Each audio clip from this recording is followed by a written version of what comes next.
जय श्री राम भक्तों, जय श्री बालाजी महाराज, जय माता की। कैसे हो आप सब? आशा करते हैं कि आप सब जो हैं सुरक्षित हैं, स्वस्थ हैं और बाबा की और माता रानी की असीम कृपा आपके ऊपर बनी हुई है, यही कामना दिल से करते हैं। तो जैसा कि आप सभी को पता है कि हर रोज़ एक वीडियो आप तक लाने की पूरी कोशिश रहती है। तो आज हम जानेंगे कि कब आते हैं भगवान भगत के घर। बहुत ही अच्छा जो है ये वीडियो होने वाली है, अंत तक बने रहें। अगर वीडियो अच्छी लगती है तो लाइक करें, शेयर करें, कमेंट करें और अगर आप हमारे चैनल पे पहली बार देख रहे हैं तो चैनल को ज़रूर सब्सक्राइब करें। साथ में बेल आइकन है उसको प्रेस करें ताकि आने वाली हर एक वीडियो की नोटिफिकेशन सबसे पहले आप तक पहुंच जाए। चलिए शुरू करते हैं आज की वीडियो। जय श्री राम जी। जय श्री राम, जय श्री बालाजी महाराज। मेहंदीपुर की सच्ची शक्तियाँ आपके घर में वास करें, आपका परिवार सुरक्षित हो और मंगलमय रहे और घर में दुख दरिद्र कोसों दूर रहे। ऐसी कामना अपने इष्ट देव श्री बालाजी महाराज और मेरी माँ जगत जननी माँ भवानी अंबिके से करता हूँ आपके परिवार के लिए। और आज कूल डे की मुबारक हो। बहुत ठंड है तो इसीलिए आज आपको बताने जा रहा हूं कि कब आते हैं भगत के घर भगवान और कैसे होते हैं उनके हर काम। भगत के घर भगवान आते हैं, ये बात तो सच्चाई है, इसमें कोई बुराई है ही नहीं, क्योंकि भगत बगैर उनका भी कोई काम नहीं। हाँ, जैसे बिल्ली के बेर खाने के क्योंकि जब भगत के घर भगवान आते हैं, कब? जब उसके अंदर के अटूट भाव उत्पन्न हो जाते हैं अपने इष्ट के प्रति, अपने भगवान के प्रति। वो राह तकते हैं। जिसको परमात्मा की प्राप्ति चाहिए, मान लो उनकी कृपा चाहिए, वो अपनी हर चीज़ से, स्वार्थ से रहित हो जाता है, स्वार्थ से अलग हो जाता है। उसे सिर्फ अपने भगवान की राह, जैसे कि इन्होंने बोला कि बिल्ली के बेर, मान लो एक भाव। क्योंकि सच्चाई है, रामायण में आपने स्पष्ट देखा कि अगर भगवान श्री राम अपने राज्य 14 वर्ष का वनवास ना एक्सेप्ट करते, ना अस्वीकार कर देते, तब क्या होता? बहुत से राक्षस रह जाते, बहुत से भगत रह जाते। हनुमान जी जो प्रतीक्षा कर रहे थे अपने भगवान की, तो आपके इष्ट देव ने भी परीक्षा करी है भगवान की और उनकी राह। और ये सच्चाई है, ये सच्चाई है कि भगत के को कब आकर मिलेंगे उसके भगवान। इसके लिए ही तो बहुत से लोग तपस्या करते करते अपनी उम्र को त्याग देते हैं कि अपने भगवान से मिलने के लिए। क्योंकि शरीर तो एक धर्मशाला है, एक किराया है। हम इस धर्मशाला का सिर्फ किराया पे कर रहे हैं। वो किराया क्या है? हमारी भक्ति। हमारी भक्ति उस परमात्मा तक, असली घर तो वही है। हमें अपने घर ले जाने के लिए भी मिलने आते हैं, हमें सद्मार्ग को चलाने के लिए, हमारे द्वारा किसी भी प्रकार का। वो पहले क्या होता है, जैसे अगर हम किसी को अपना गुरु धारण करते हैं तो हमारे अंदर एक अद्भुत ऊर्जा उत्पन्न होती है कि अब किसी को गुरु बना रहे हैं। तो गुरु के अंदर भी एक ऐसी भावना होती है कि ये मेरे चेला बनने के लायक है या नहीं है, इसके अंदर भी वो गुण है या नहीं है। इसी प्रकार भगवान अपने भगत से कब मुलाकात करते हैं? जब उसके अंदर सरलता उत्पन्न हो जाती है, जब वो भगत सरल रूप से हो जाता है, शून्य हो जाता है और उसकी जो जीवन लीला है वो मोह माया से रहित हो जाती है। मोह माया को त्याग कर वो अपने भगवान को, उनके श्री चरणों में झुकने के लिए हर वक्त आतुर रहता है। निरंतर आंसुओं की धाराएं अपने प्रभु के प्रति जब वो चलने लग जाती है, जैसे सूरदास जी ने देखा ये संसार व्यर्थ है, अपनी आंखों का उन्होंने त्याग कर दिया। जैसे मीरा जी ने देखा ये संसार बेकार है बगैर शाम के, तो उन्होंने क्या किया? जहर का प्याला पी लिया, कंडों की छाया पे सो गया। और जैसे आपने देखा कि हाँ भी प्रहलाद ने भी क्या किया? कष्टों को स्वीकार किया, दुखों को स्वीकार किया। जिस भगत को अपने भगवान पे अटूट विश्वास हो जाता है, अटूट अंदर से रिश्ता उत्पन्न हो जाता है। उनका मन ये हो जाता है कि मुझे अपने इष्ट देव की प्राप्ति चाहिए, चाहे कैसे मर्जी चाहिए। वो अपने इष्ट के प्रति इतना आतुर हो जाता है, सुबह शाम उठते बैठते उसके मन में अपने भगवान के प्रति अंतर आत्मा हर वक्त मिलने पे आतुर रहती है।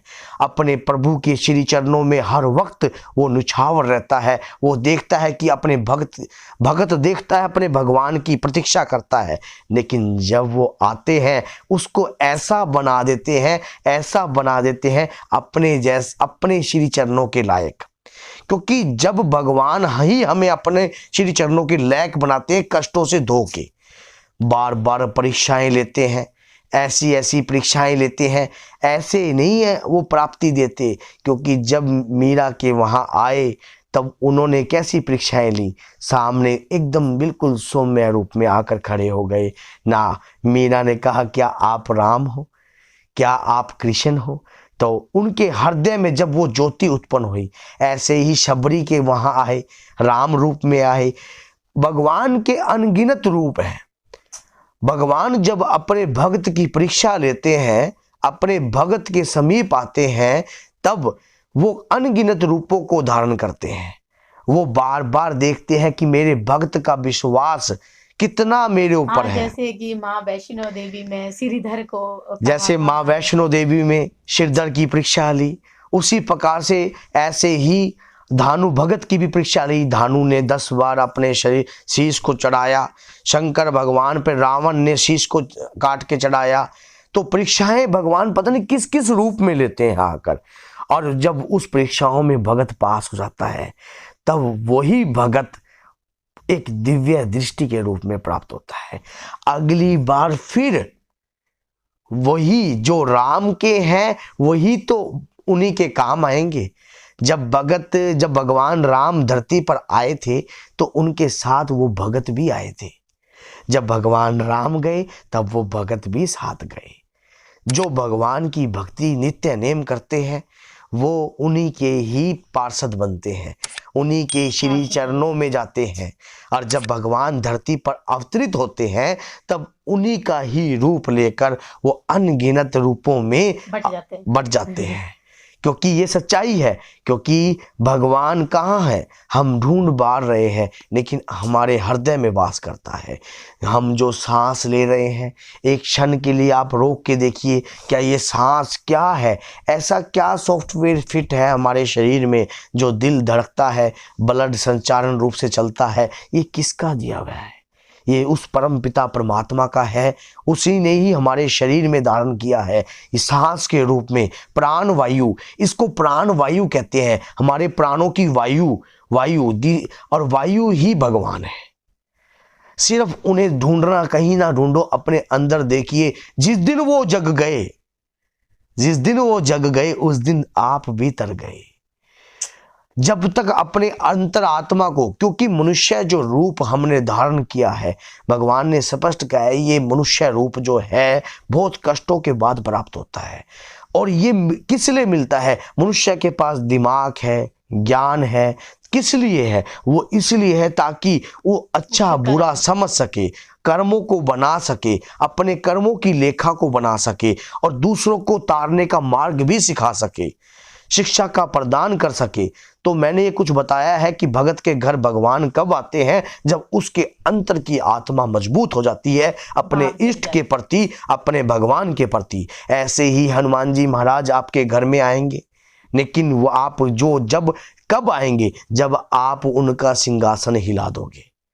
कब? जब आपकी अटूट भक्ति अंदर से उत्पन्न होने लग जाएगी अपने इष्ट के प्रति। अंदर से भक्ति लगातार, जैसे दूध में उबाल आता है, ऐसे जब भक्ति उबलने लग जाएगी, भगवान को अवतरित होना ही पड़ेगा। अब वो आएंगे, अपने भगत से मिलने आएंगे, क्योंकि ये सच्चाई है। क्योंकि रामायण में स्पष्ट दिखाया है। क्या रामायण में शबरी के पास नहीं आए? क्या उनका इंतजार व्यर्थ गया? नहीं गया। क्या हनुमान जी के पास नहीं आए? क्या उनका इंतजार व्यर्थ गया? नहीं गया। क्या सुग्रीव से मिलने नहीं आए? क्या उनका इंतजार व्यर्थ गया? नहीं गया। भगवान जरूर आते हैं, सिर्फ आपको अंतर आत्मा की भावना को जगाना है। अपनी आत्मा को गुदाकार चक्कर से लेकर शस्त्रकार चक्कर से श्री परमात्मा के श्री चरणों तक मिलाना है।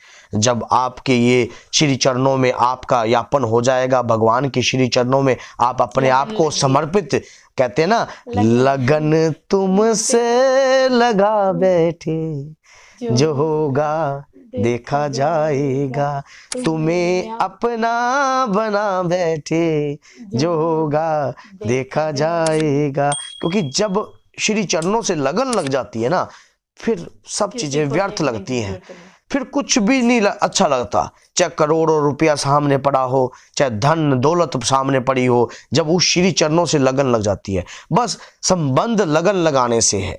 उस लगन को उत्पन्न कर दीजिए, उस लगन को जागृत कर दीजिए अपने इष्ट के प्रति। और जब अश्कों की धाराएं बहने लग जाएंगी ना, पता भी नहीं लगेगा कि कब उनसे मिलन हो गया।